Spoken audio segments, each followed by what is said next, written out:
Ms. Carter has been collecting Funko Pop figures for 25 years. The number of figures she owns can be modeled by an arithmetic sequence, where the first year is year 1.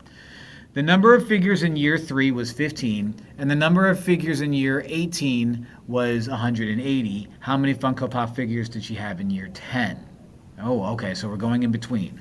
Well, what we're going to do is we're going to use the formula for an arithmetic sequence that works for any term. And that's going to be a sub n equals a sub k plus d times n minus k. Now, we don't have several things here. We don't have a first term, and we don't have a common difference. So how can I find the common difference? Well, we could use the common difference find the common difference by using the average rate of change formula. Okay, so if I want to go from 3 to year 18, we'll do 18 minus 3 on the bottom. 18 matches up with 180, and 3 matches up with 15. This will allow us to do 165 divided by 15, and 165 divided by 15 is 11. So that's going to be our common difference. Okay, 11.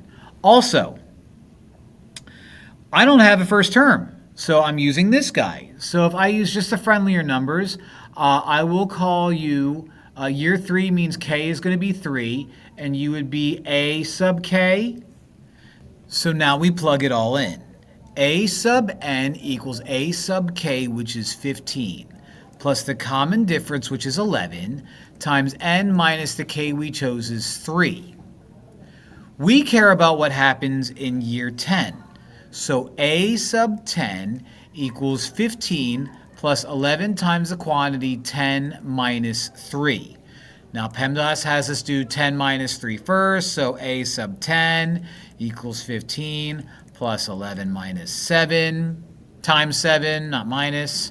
Multiply the 11 times the 7, 15 plus 77, and 15 plus 77 is going to be 92.